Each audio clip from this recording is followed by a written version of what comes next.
Hey folks, it's Alan Bahr with Gallant Games, and we're here with this week's episode of Tiny Talk, our little 15-minute radio format talk show where I answer your questions about Tiny D6 and other related Tiny D6, Tiny whatever material. GMing questions, rules questions, whatever you got. My job is to answer it for the next 15 minutes.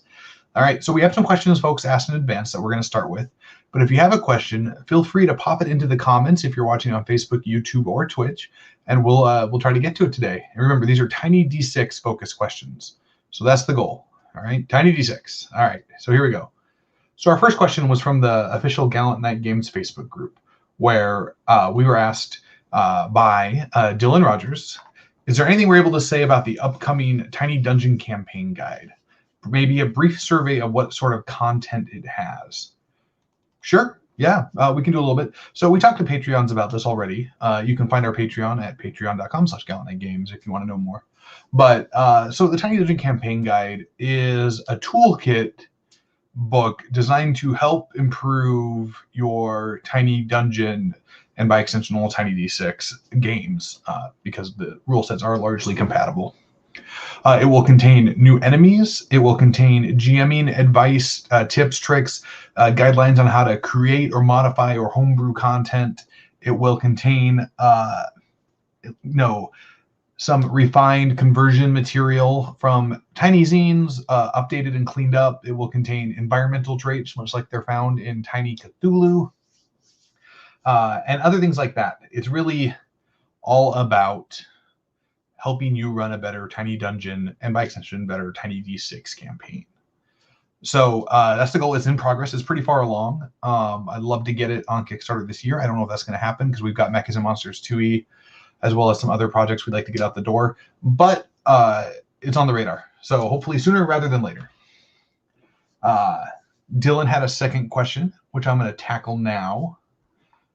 And it is, do you have any advice for a GM who is interested in running Tiny Supers, but has no experience with superhero games? What are some differences between the way a fantasy game would be ran compared to a superhero game? Oh, that's a big question. And I love superhero games, so it's a question I'm very excited about. So the big difference is going to be, one is tone. And the default assumption of in the superhero genre, it tends to default to the point that superheroes are assumed they're going to win eventually, which isn't always the case in a fantasy genre or other genres even. So there's some assumptions and some difference in tone and structure. Superhero genre also has a lot more subgenres inside it than most other settings would. Especially fantasy. You've got the really optimistic four-color superheroes. You got the really dark Iron Age. You've got the in-between of the early modern age to what we have now, which is the modern age, sometimes called the Platinum Age. You've got the crazy sci-fi gonzo, Silver Age. And then inside of that, you've also got levels of superhero play. You've got your street level. You've got your national team, world team levels. You've got your cosmic level. So inside all these genres, there's these levels. So there's a near infinite myriad of possibilities when you're running a superhero game. And so more than a fantasy game where there are some standardized tropes you can almost always rely on, a superhero game requires really clear expectations and upfront setting about what you're doing. You want your players to know the tone and genre of games. Is killing okay? Is that bad? What is the expectation regarding secret identities? All of those things are really important because they establish significant elements of the tone of the superhero game. So that would be my starting point. Have that open, upfront conversation about what's going on. The other is superheroes tend to be a little more powerful than fantasy characters in a lot of aspects. Obviously, there's exceptions, high fantasy or that sort of really hyper-powered kind of anime-style fantasy. You see sometimes. Obviously, those are more akin to superhero games than actual fantasy games in some level. But when you're running a superhero game, the players are going to be a lot more competent. They're going to have a lot of solutions. And so as the GM, the obstacles you throw in front of them are going to be really different. And it's important to be aware of those differences and how they impact and what you're working towards. So that's kind of some brief advice. If you want more, the upcoming Gallant versus Campaign Guide, which was recently kickstarted and will be releasing in PDF hopefully in the next month, will have some of those tools and GM checklists and help. And it also has a pretty good preview into Dylan's first question, the Tinyverse Campaign Guide, or the Tiny Dungeon Campaign Guide, and how that'll help. So there's a lot kind of going on there, and those are great tools and solutions. So what other questions do folks have? Feel free to throw them at me. GMing questions, rules questions, other things like that related to Tiny D6. Happy to answer whatever you got. We only had 2 questions running up this week. Normally we have a few more. So, it's been a quiet week in that regard. We've been busy shipping Tiny Cthulhu out to Kickstarter backers. So it'll be coming out soon. In case you missed it, last Thursday on our actual play on the same channel as you're watching this on, we had a Q&A session with the cast of Yukon Dark, our Tiny Cthulhu actual play. It's a lot of fun. We're actually have next week off because there's some travel going on. So if you want to catch up on the first half of Yukon Dark, now's the time. We're halfway through. We did a Q&A. We're on the back 6 now of the actual play. So now's the time to catch up if you want to know. We got a question. Jaredath asks, how do you handle chases in Tiny D6 games? Ooh, that's a good question. So one of the, this came up in a previous Tiny Talk. One of the previous topics is contested or opposed roles. And chases are a great example of a contested or opposed role. And I would do what I talked about in that episode. That's my default. I establish who is making the roll. I tend to default to the players, if at all possible. If it's player versus player, I talked about how to resolve that previously. And then I establish either a minimum number of successful tests. You have to make 2 to catch them, or you have to overcome X or Y amount of obstacles, right? And if you ever fail Z amount, they escape. And generally that's kind of what we do. And I narrate the steps in between, and I use each test as a checkpoint for a new obstacle. They tipped over a cart. They leaped across a car. Various storytelling elements like that. I'm also a big fan of the Chase deck from Operators. It's a modern kind of action thriller RPG, but it's got a really cool mechanic where you have a deck of cards and they have like elements of the chase and you can flip them and it kind of helps you narrate. I think it's a really cool idea. I'd love to do something like that someday for Tiny D6. But generally, I just establish who's doing the chasing, who's doing the running, who should be rolling, and then I just establish how many times they need to be successful to accomplish their goal. Sometimes that's 1, sometimes that's multiple, things like that.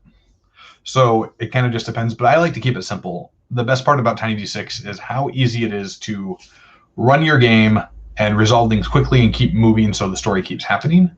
There's not a lot of having to check tables or do multiple rolls. It's roll once, move on. And I try to keep that in mind with my chases as much as possible, though by their nature, chases require things like that. We got a question from Eddie Spirel. How do you handle grenades? Does the attacker make an attack test, or do you just make the victims within the blast range and make a test to avoid the damage? Good question.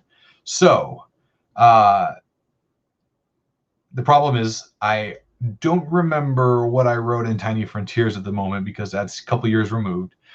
But generally speaking, I pick a zone using the zone rules or range, which are a new rule set for range combat in Tiny Cthulhu range, and I have them make an attack test. Then everybody who's within a narratively reasonable space of that grenade just takes the damage, unless they've taken the evade, in which case then they get to make an evade test, and that's it. I like I've said repeatedly, 1 roll, move on. And evade breaks that rule, but it breaks that rule in a way that the game needs. So attacker makes the attack test. Everybody's just going to take the grenade damage in this space, whatever we've narratively defined. And if the people in that space have taken the evade action, they can evade. And if they succeed, they avoid the damage. Otherwise, that's it, damage, just like a normal attack. That's kind of where I default. So we have another question from Joe McGee. Joe's asked, sorry if this has already been asked, but any smaller books on the horizon, like Tiny Pirates or Tiny Gods? Yes, those tend to come out from our Patreon, and we've got some Patreon games coming that way. One is a fantasy sports ball game where it turns dungeon delving into a competitive sport. It's a fun little experiment to try something a little different. And the other one I have is sort of a modern conspiracy, aliens sort of vibe, kind of I think X-Files or Fringe. And that's a little farther along. And I'm playing around with Tiny D6 pretty heavily mechanically on that one, so it's actually pretty different in some ways, but it's still a Tiny D6 at its core.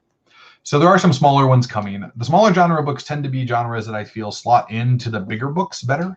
So for example, zombies can be in multiple things, but you can't do enough with zombies to justify a 250-page book, in my opinion. So we do a small book, and then we try to make it as compatible with all the other genre books as possible. So if I do these other genre books, or these smaller books, that's always the goal of how we do them. Sometimes we want to do settings. We do all kinds of things. So it really just depends. But I've got a couple in the works. But first will be a tiny Cthulhu expansion called Carcosa County Line. And that'll be coming to Patreons hopefully in the next month. We're trying to get it out in June to Patreons. So if you're a $10 Patreon in June, you are eligible for a free print and a free PDF of Carcosa County Line. If that'll be coming out there. So it's kind of where we're going with that. All right. I'm trying to check and see if we have any more questions. So we got Twitch. All right. So we are out of questions, which is fine. If we don't have more questions, we don't have more questions. But awesome, Eddie, thanks. I'm so glad you had fun. That's great. Tiny Supers is, because I love the superhero genre so much, it is my personal favorite of the Tiny games in terms of just what I like to play. I love superheroes, and so when pressed for what Tiny D6 game, even though people love fantasy more when it comes to their gaming needs, I am all about the Tiny Supers. So I am really excited to hear how that went. That makes me really happy. I love hearing the stories about the great games people get to play with their friends and their family. It really kind of justifies or solidifies what I'm doing here at Gallant Games. And so I really appreciate that. It's always nice to hear. So I think that's a bulk of the updates. So Tiny Talk is every other week. And there is, so the next week there's no episode. And the week after that, there's no episode because I'm actually going to be on vacation with my wife. What? I can't remember the last time we ever took a vacation, so that'll be new. But we'll bump up to the week after. So no episode for the next 2 weeks, but in 3 weeks from today, there will be a new episode. Yeah, I know, vacation. What is up with that? I don't know how to feel about that. I'm going to be at like a beach, I guess. I don't know. I've been to a beach like once in my life, so that'll be really exciting or weird. I don't know. I haven't decided. Yeah. So Tiny Talk.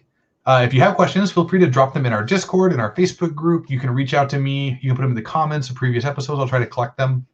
And every session, every episode of this, I try to go through whatever backlog I have of questions and get them answered. Our goal is to help improve your Tiny D6 games at the table, and make sure, you know, we're putting as much of the wealth and knowledge that I have at your disposal as we reasonably can. If you want more, you can always back our Patreon. Our Patreon helps support our actual play costs, our live stream costs, as well as development of new games, both Tiny D6 and otherwise. And that's patreon.com/GallantNightGames. I'm Alan Bahr. I am the lead designer and owner of Gallant Night Games. Thanks for joining me. Thanks for asking questions. And I hope to see you all in 3 weeks because of crazy vacation. All right, folks, have a good one.